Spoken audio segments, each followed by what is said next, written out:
Since my episode about the assassination attempt on former President Trump that I posted last week, a lot of new information and video footage has emerged.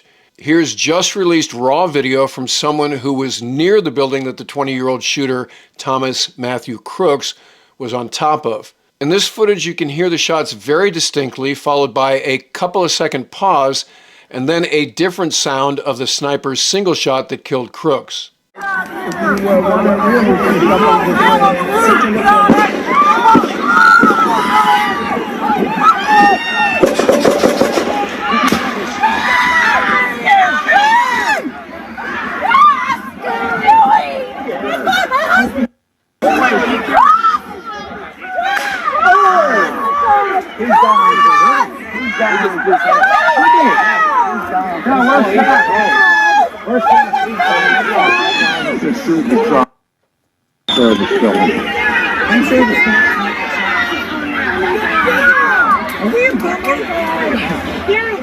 And here's video by local law enforcement during their conversation with a member of the Secret Service immediately following the incident. This footage captures some of the confusion surrounding basic facts, like who a bicycle belonged to and who they actually had in custody at that point.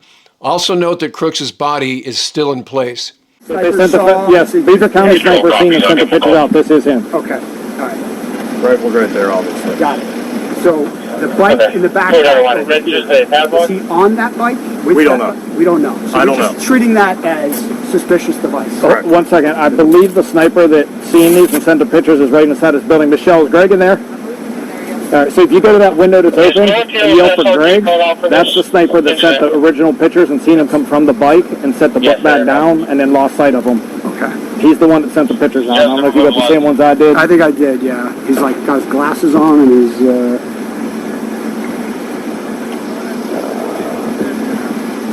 So we had the picture of that. I got that. Okay, and then this is his bike with the stuff.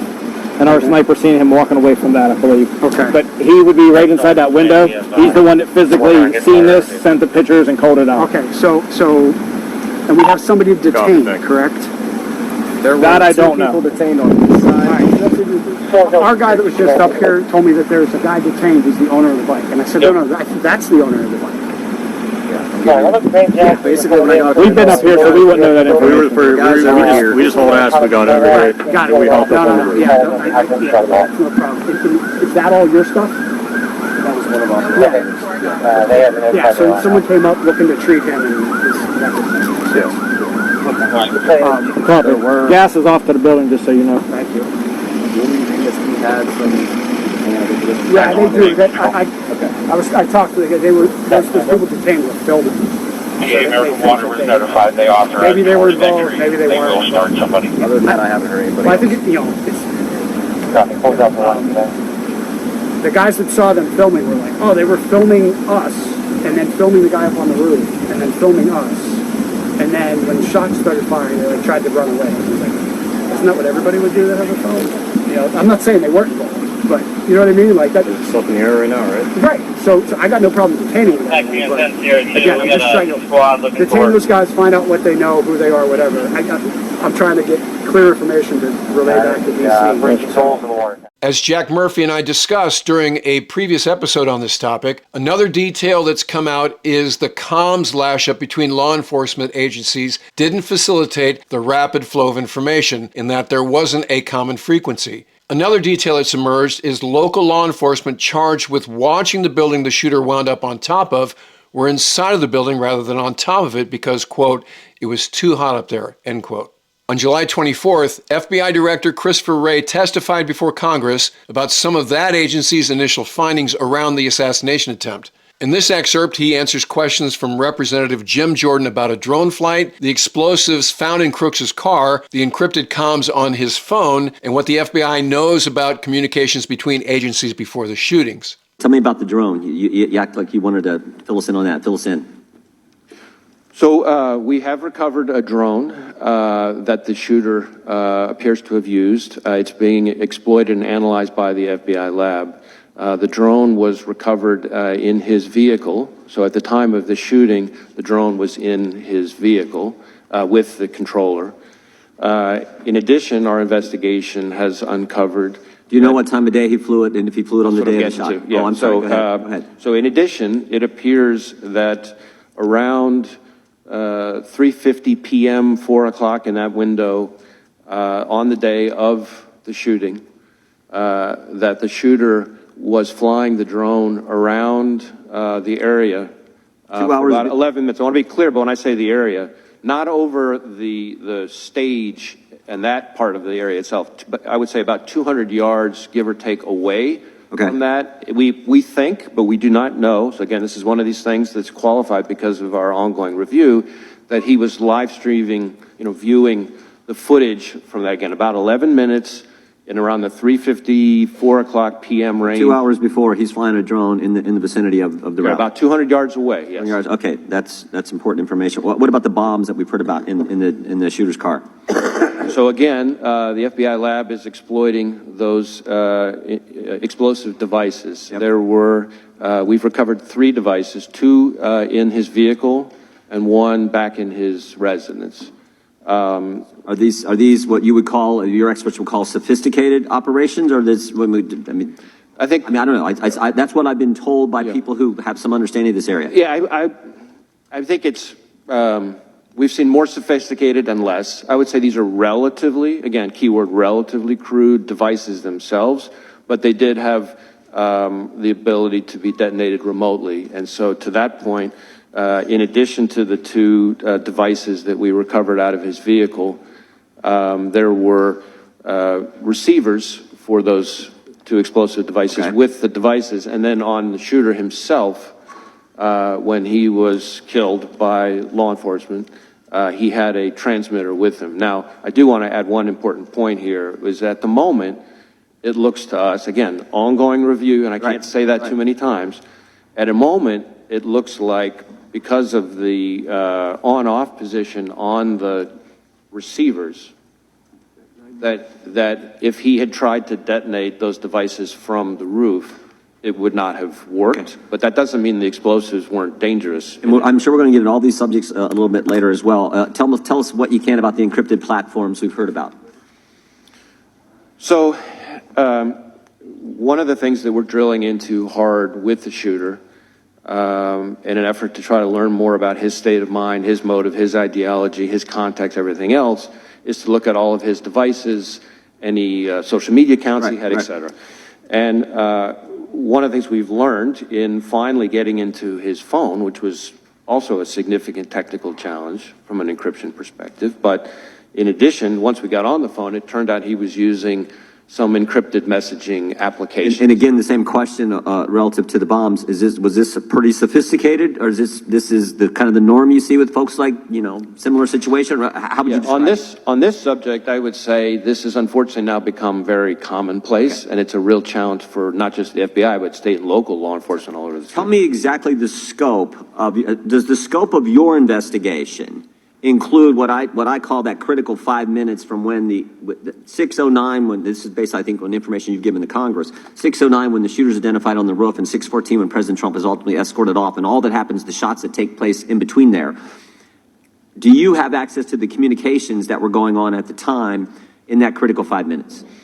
So our investigation, when you say scope, our investigation includes that time frame, although focused again on the shooter himself. I understand. And his but now, shooter's as involved part in of that. He's obviously involved in that time frame. Correct. And as part of that, as part of our focus, our investigation of the shooter and the attack, of course, we are interviewing law enforcement from the scene because those are some of the most significant witnesses, and we're obviously getting access to their materials and that kind of thing. And the Secret Service has been fully cooperative. You have access to the communications that exist there. That exact question, as I sit here at the moment, I don't know the exact answer to that question, but I know that Secret Service has been cooperative with us. The Congress would like access to those communications as well. I mean, not just that 5 minutes, although I think that's the critical time frame. There's lots of communications we'd love to have access as well. And here's Director Wray's answer to a question from Congressman Adam Schiff that includes an interesting Google search that Crooks did a few days before the shooting. What we've been able to find so far, a lot of the usual repositories of information have not yielded anything notable in terms of motive or like ideology. Having said that, it does appear fairly clear that he was interested in public figures, kind of more broadly, and I think this is important, that starting somewhere around July 6th or so, he became very focused on former President Trump and this rally. And so one of the things that I can share here today that has not been shared yet is that we've just in the last couple of days found that from our review, to your point about devices, analysis of a laptop that the investigation ties to the shooter reveals that on July 6th, he did a Google search for, quote, how far away was Oswald from Kennedy? Speaking of the JFK assassination, I actually went to Dealey Plaza a few years ago during a business trip to Dallas, and I was amazed at how short the distance was from the window of the Texas Book Depository to where Kennedy was hit riding in the limo on the street below. And in other Hill action earlier in the week, Monday to be exact, the director of the Secret Service, Kimberly Cheadle, testified. It didn't go very well. Here's part of her exchange with, again, Representative Jim Jordan. The day after President Trump is shot, Secret Service spokesman Anthony Guglielmi said, quote, the assertion that a member of the former president's security team requested additional security resources that the U.S. Secret Service or the Department of Homeland Security rebuffed is absolutely false.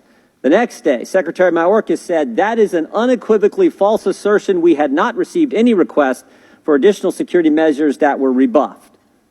But 5 days later, the Washington Post said this.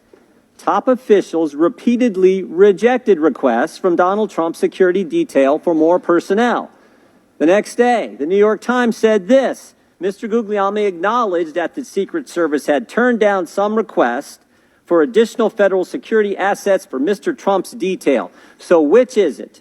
Because both statements can't be true. Were you guessing or lying when you said you didn't turn down requests from President Trump's detail? Neither, sir, and I appreciate the question. Well, what were you doing? Because those statements don't jive. So what I can tell you is that for the event in Butler, there were no requests that were denied. As far as requests... Well, maybe they got tired of asking. Maybe you turned them down so darn much, they said, not worth asking. How many times did you turn them down ahead of that? I think that it is important to distinguish between what some people may view as a denial of an asset or a request. Well, is Mr. Guglielmi your spokesperson?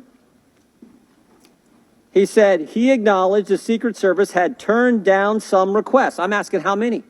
A denial of a request does not equal a vulnerability. Well, tell me what it is. There are a number of ways that threats and risks can be mitigated with a number of different assets, whether that be through personnel, whether that be through technology, or other resources. Well, tell the committee which it was. They asked for additional help in some form or another. You told them no. How many times did you tell them no, and what did you tell them no to? Again, I cannot speak to specific incidents, but I can tell you in general terms, the Secret Service is judicious with their resources based on... What does some requests mean? How many times? Some indicate requests is plural. So more than once they asked for additional help and you turned them down. What did they ask for and how many times did you turn them down? Pretty basic questions. So again, without having all of the details in front of me, sir, what I can tell you is that there are times... You didn't get briefed on how many times you turned down the Trump detail when they asked for additional help? I'm sorry. You didn't get briefed on that before you came to this hearing knowing you were going to get asked that question? What I can tell you is that in generic terms, when details make a request, there are times that there are alternate ways to cover off on that threat or that risk. But that's not what he said. He said they were denied certain requests, some requests. This is your spokesperson, not me talking. This is the Secret Service talking. And what a change from absolutely false, unequivocally false to, oh, by the way, there were some times where we didn't give them what they wanted. That's a huge change in 5 days. And the fact that you can't answer how many times you did that, that's pretty darn frustrating, not just for me, but for the country. And here's an excerpt from her exchange with Representative Nancy Mace. Director Cheadle, the American people are watching, and they're wondering if there are any questions you can answer honestly today. So, Director Cheadle, I have a series of questions, very specific questions. I want very specific answers. Most of my questions are going to demand a yes or no answer. Do you understand? I do. Okay, my first question. Both sides of the aisle today have asked for your resignation. Would you like to use my 5 minutes to draft your resignation letter, yes or no? No, thank you. Was this a colossal failure? It was a failure. Yes or no? Was it a colossal failure is the question, yes or no? I have admitted this is a terrible. This is a yes or no series of questions. Was this a colossal failure, yes or no? Yes. Was this tragedy preventable, yes or no? Yes. Has the Secret Service been transparent with this committee? Yes. Would you say the fact that we had to issue a subpoena to get you to show up today as being transparent, yes or no? I have always been Yes or no? You didn't want to answer the question. We had to issue a subpoena to get you to show up today. That is not transparent, by the way. You stated earlier, Secret Service is not political. Is that correct? Yes. Okay. Would you say leaking your opening statement to Punchbowl News, Politico's Playbook, and Washington Post several hours before you sent it to this committee as being political, yes or no? I have no idea how my statement got out. Well, that's bullshit. So, Mr. Chairman, I would like to ask unanimous consent to enter into the record articles by Punchbowl News, Political Playbook, Washington Post, all done at 5:24 a.m., 6:12 a.m., 6:34 a.m., a solid 3 to 4 hours before this committee got your statement. Without objection to ordered. Okay. Is the Secret Service fully cooperating with our committee? Yes.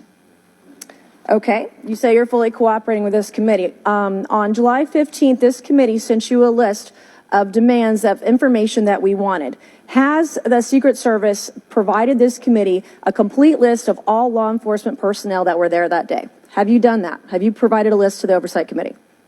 Yes or no? I will have to get back to you on that. That is a no. Have you provided all audio and video recordings in your possession to this committee, as we asked on July 15th, yes or no? I would have to get back to you. That is a no. You're full of shit today. You're just being completely dishonest. Mr. Chairman, Mr. Chairman. The day after this testimony, Cheadle resigned. All right, we'll keep our eyes on this situation and provide updates as the situation warrants. So if you're not already a subscriber, become one so you do not miss anything going forward. And in the meantime, I look forward to talking to you again very soon.